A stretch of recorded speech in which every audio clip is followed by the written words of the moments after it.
asura wina do wina iyi myenda ko ari undi muntu ayibonanyira nijye wayidodesheje nyamara imyenda nigeze iracyanatose nkuko nyirayo yayibuze yewe nsetswa nuko abandi basekejwe n'ibintu bidasekeje noneho ugasanga uwabisetse yabisetse noneho bidasekeje. The Choice Live. Yes, twakiriye umusinzi cyangwa se Patrick Rusine, umunyarwenya umaze kwandika izina kuri The Choice Live. Ikaze mu kiganiro. Murakoze cyane. Muri Seka Live kumbuza abafana bamaze kugira abafana benshi cyane, akantu bazaza baje kureba gato cyane, simple urwenya ruto. Sha umva mabwiza ukuri rero. Seka Live nanjye sinayiherukaga, urumva hari hashize hafi imyaka 2. Ibyinshi nakoze nanjye nagiye mbyibagirwa, ariko ababizi barabizi. Urabona mbwengura umusinzi yego wanasanga mbabiciye akantu n'ubundi kubusinzi, ntago nshaka guhita mbifungura aka kanya byose, ariko icyo nabwira abantu nuko bagomba kuza kabisa. Rusine n'ubundi umunyarwenya mu buzima bw'umuntu ahora avaho bwa buzima umunyarwenya wari umunyarwenya. Dukubita akantu gato cyane. Asura wina do wina iyi myenda ko ari undi muntu ayibonanyira nijye wayidodesheje nyamara imyenda nigeze iracyanatose nkuko nyirayo yayibuze niko bagomba kuza abandi bagomba kuza kabisa. Yes, nawuze numva uvuga ko ari ubwa mbere uzaba ugiye kwishyurwa amafaranga ari contract atari envelope. Hari amafaranga ubundi iri gutangira, hari amafaranga ugomba kuhabwa sibyo iyo waje nyine muri event runaka. Noneho iyo umaze gutangiye kuza gake gake, noneho hari amafaranga uhabwa ariko uyaza umubare wayo.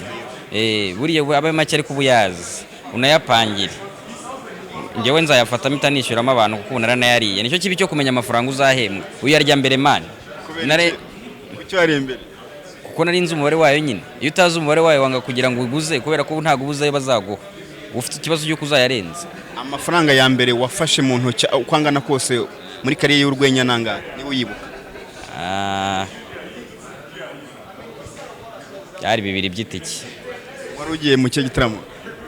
Cyari gitaramo cya Com Factory. Niba nibuka neza yego. Witwaye neza nta gashimwe baguhaye? Cyera ntago habaga ibintu by'amafaranga wangu. Nosukira ko ngiye abankoresha mbishyura. Bari gutangira nanjye niko natangiye. None se Rusine ni Seka Live turi kuganiraho. Ni abantu bamaze kumenyera nko gukina wasinze n'ubundi ni wo mwihariko wawe uzagaragaza? Maybe why not, kuko niba abantu barabikunze kandi mbibashije n'ubundi ngewe hari ukuntu ndategura piece zanjye namara kuzirangiza neza, nagize no kubikora kwa Merci, ndazitegura ndazirangiza nangije nshyiramo karaka boro usinzi nyine gaflowingamo muri content yanjye yose. Ndimo ndatekereza ko n'ubu nshobora kuzabikora kuko abenshi urumva baza ari byo bari expectinga cyane. Utabikoze rero hari ukuntu babitagaragara neza. Ndatekereza ko ariko nzabigenza. Icyo gitaramo kinini ugiye kugaragara mu nyuma ya Covid. Yego nicyo cyambere. Uburyo abantu bavuye mu bihe by'agahinda byo kuba barajye guma mu rugo, niki wababwira bazaze biteguye iki? Ewan bazaze biteguye guseka wangu kuko ahantu 5K ari ahantu Jafet ari ahantu Merci ari ahantu ndi ahantu asari ahantu ube Kawri Joshua ube ari urumva na Royce Madinga sha n'abadodi n'abandi bapeti ba Merci benshi, mbese n'urwenya ni gutya nyine neza, ni package meze neza. Rero bazaza n'abana ikindi nago dukora content zirimo bya bintu bya oya wazana umwana wawe nta kibazo ntazagira. Hari abantu bavuga ngo abanyarwenya ngo urumva ngo bavuga ngo ibintu ngo by'ibishego n'ibiki. Nago tugisha imvura nka ba Davis ni mu cyubahiro natwe turacyari abana n'ubundi yego shabazaze kaje. Rusine, audience yo mu Rwanda ibona gute mu gitaramo cyo guseka iyo uri imbere uri gusetsa abanyarwanda ubona babyakira gute? Ibyo bintu bya mbere binshimisha kurusha guhembwa, kuko nge nshimishwa no kubona abantu baseka kurusha nuko nahembwa. Birashimisha cyane kuko nta muntu wifuza guhomba. Twebwe igihombo cyacu no kuva kuri stage ntibakwita imbwa. Iyo utangise imbwa uri kumpomya. Kusetsa abandi wowe usetswa niki? Yewe nsetswa nuko abandi basekejwe n'ibintu bidasekeje noneho ugasanga uwabisetse yabisetse noneho bidasekeje kandi ngiye wabivugaga bisekeje nanjye ntibyansekeje nkuko byari gusetsa wabisekejwe bisekeje mu buzima busanzwe se nkoko usetswa n'ibintu byasekeje yego usetswa n'ibintu byasekeje abandi wowe uko bidasekeje ntago nayo uko nabivuze ni hafi aho uteganya gukora igitaramo cyawe one man show wenyine nka Rusine Patrick tukakubona kuri afishe amatike yo gusa birashoboka urabitekereza ndabitekereza ariko ubundi rwenya birigenda bizamuka gake gake natangiye nkora iminota 3 njya kuri 5 njya kuri 15 njya kuri 20 ejo ndi kwa Merci nakoze 25 ahangaha muri Seka Live tunzakora nzongera nkore 15 ko niyo bansabye rero one man show igira nk'isaha yose bisaba guhitegura umwanya munini cyane igasaba aba sponsors isaba ko bari ikintu kimwe kimaze kuba ikintu kinini ariko ndabitekereza nanjye hari igihe kimwe nzabikora wenda sinonaha nko kuronshinga album tu ariko nanjye nzabikora nyuma yo kujya kuri radio hari impinduka zagizeho muri kariyeri yawe zirahari wazibwira abantu impinduka ya mbere yabayeho n'amafaranga urumva ngiye nkora show mu gitondo saa 9 bigwiza ku saa 4 kuri Power FM ayo ni amasaha n'ubundi umuntu w'umujene nkanjye akenshi nabaga nkiryamye mbese ntacyo mpomba uretse ibitotsi gusa sibyo rero ubwo ngubwo agafaranga urumva karabonekamo hari agake gakeya ikindi ni platform nziza radio buriya ni platform nziza amaradio amateleviziyo n'ama platform meza bya hatari ni ibintu abantu bakurikirana cyane njye binekereza yuko radio renze na televiziyo ko abantu tugira televiziyo benshi ariko bumva radio sibyo rero ari kuntu bafite ibitekerezo byinshi ariko wabuza ahantu ubinyuza kugira ngo abantu babyumve rero radio ni ahantu heza nabonye ushobora kuzanyuza ibitekerezo byanjye gusetsa umuntu ukumva atakureba no gusetsa umuntu ukureba woroherwa n'iki nko kuryama mu gitondo ugasanga bakwibye nibikora ko bakwibye no gubutabonye umujura urumva rero ngewe kugira ngo usete si ngombwa yuko mbona ni nko kumujura kugira ngo akwiba si ngombwa yuko mubona cyose biragushimiye urakoze cyane musaza. Again, this is just acting, eh? Yeah. Thank you.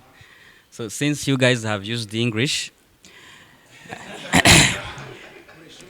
and not normal English, but strong one, for sure I got nothing since this conference started.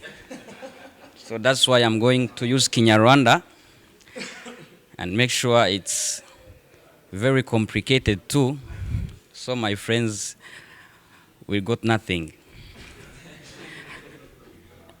Urwenya rwari rwaratubanye ingutu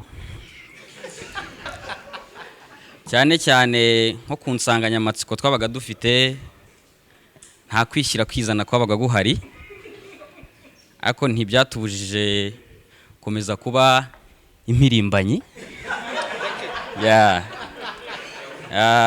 turakotana cyane tubiri byuya ariko nyine nk'ikiremwa muntu n'inyoko muntu muri rusange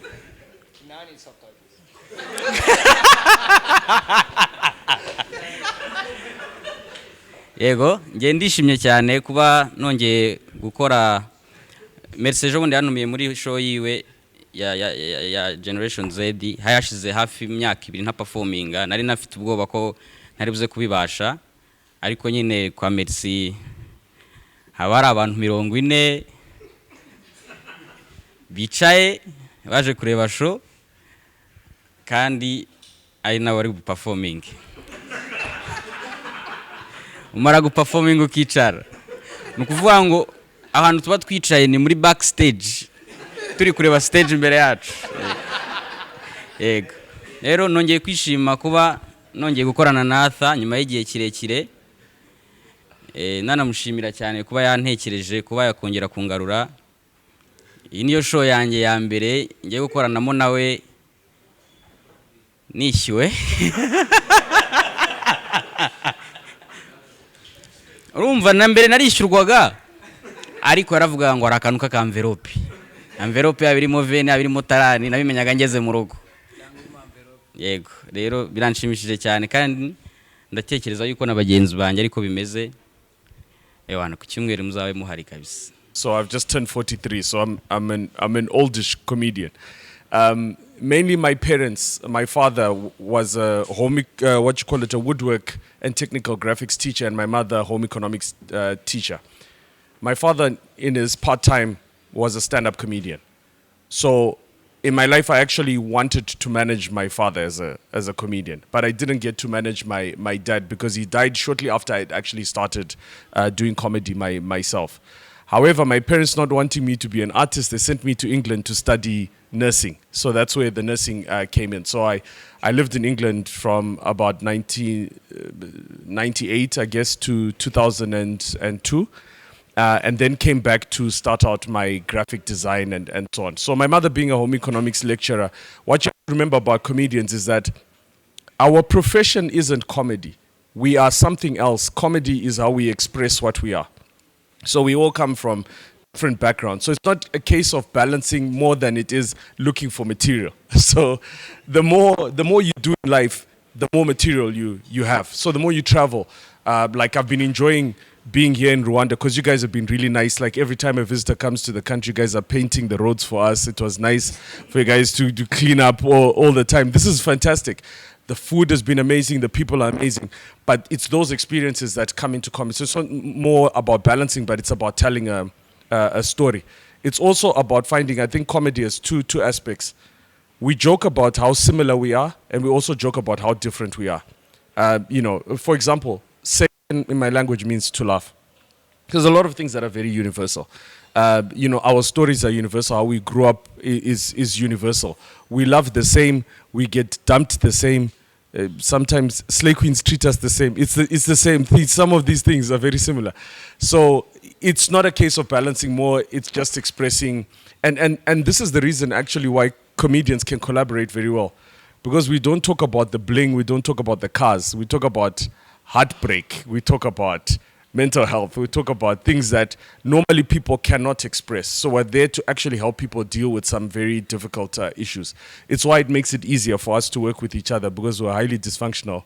So we need support from each other. Otherwise, we'll go crazy. But I'm really excited again to be in your wonderful country and be able to, to link up. It's the same issues. I think one of the things we're talking about comedy and growth is that in each African country, what people don't understand locally is how much comedy gets exported. So we only met because we're exports from our own countries. But the growth in Africa cannot be underestimated. And the pressure here is for the local industries to be built up. And it's great to have partners like the M Hotel come on board because here are just some facts for you to know. There are no comedy clubs in Africa. During COVID, the last 5 remaining comedy clubs in Africa shut down, and all of them were in South Africa. And what is a comedy club? Comedy club is different to a venue that's just hosting a comedy. It's a bar that runs 24/7 with the express thing of having comedy, like you would go to watch soccer at a sports bar. Comedy club is an essential part of any economy. If you look at the US, if you look at the UK, these are that's how some of these economies in terms of expression have grown. It's an extension of journalism. It's like we take the facts and we put them into stories that people can understand. We almost kind of work together in a way. So it cannot be underestimated how big this kind of relationship is going to be for comedy, especially for some of us now. Our governments are working together. Your airline is now coming to our country. Not only is it just an exchange of like teachers. Yeah. So when the teachers come here, we want the comics to come to Zimbabwe because we want people who are free to talk, to be able to show us how to say things we can't normally say. But again, thank you. I'm also looking forward to seeing a Zimbabwean perform on stage. I mean, he's got so much material coming from Zimbabwe. So I really look forward to that. I mean, all we're missing now is a guy from Brunei. Honestly. Anyway, thank you very much. Yeah. Thank you for coming out, and I apologize for being late. I do. All right. Thank you. Now I understand this is a press conference, so we will get your questions. Now through the questions, we will be hearing from the comedians. If you don't ask any questions to the comedians, then I'll later give them a chance to give us their remarks. So please, feel free, any language, even French towards me. Thank you. Nabugoba kabisa.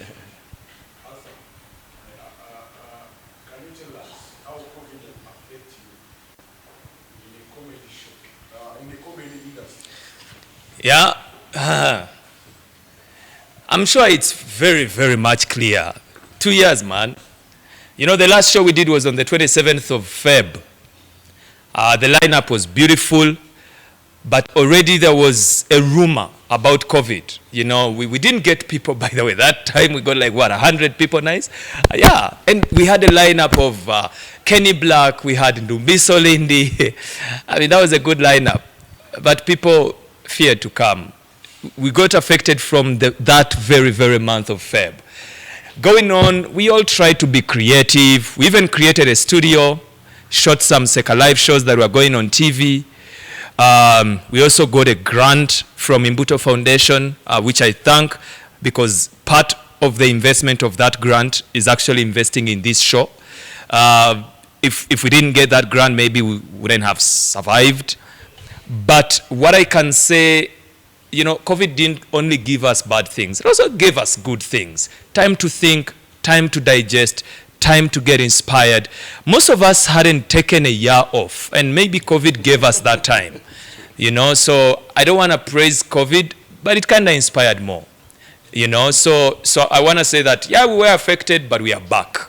And I think that's what matters. I think the president once said we shouldn't really focus on the 2 years we've lost.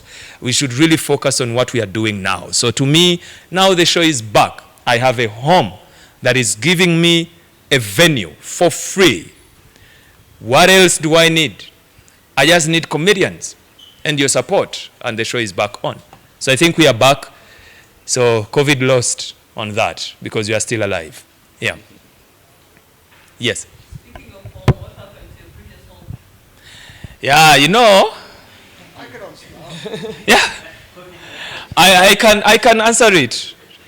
We got a better deal. And you can continue on that. Are you referring to the Marriott, is it? It seems that Marriott in Rwanda has become the center of attention of what hotels are. Marriott's an aging brand.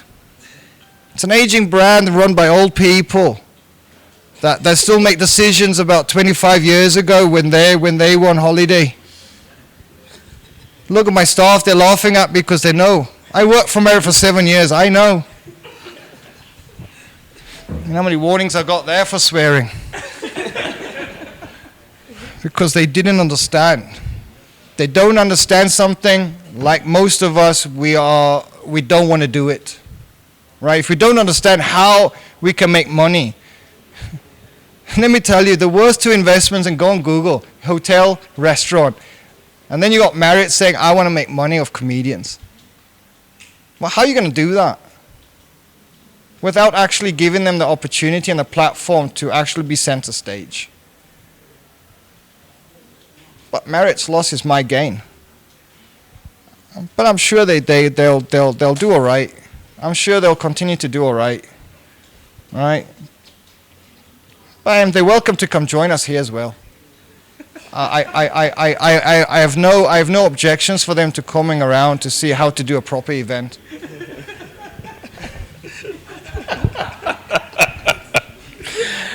All right. I'm sure you've had his take, and I also gave you our take. We have a better deal here. I'll be honest with you. And he says, M Hotel, to be honest, did not put any kind of pressure of okay, these are the deliverables, these are the targets. We kept on saying, let's test, let's try, let's see. You know, that's a partner. To me, that's a partner, willing to see, can this work? Okay, can it work with 300 people? Can you actually get 300 people? You know what, Arthur, from the last 3 events you've done, your maximum number is 100. So can we work with 100? I'm open to that. And I think that's the beauty of this relationship, is we are both into it. And that's the better deal that I would say. And we are working with a good GM on that too. Yes?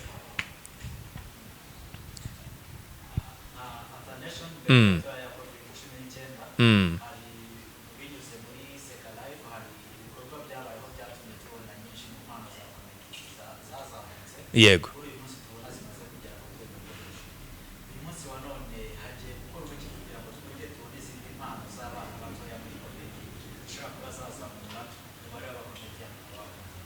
sha izo mpano zirahari vya hatari. I think nuko ngira ngo tutayibona. Actually hari umuntu ugeze kumbaza comedy murashaka kuyigeza he? Actually comedy igeza aho dushaka kigera, to be honest. I mean, come on, how many journalists do we have here? Ejo bundi umutoza wa peri bamwimye interview, but look at me. Come on.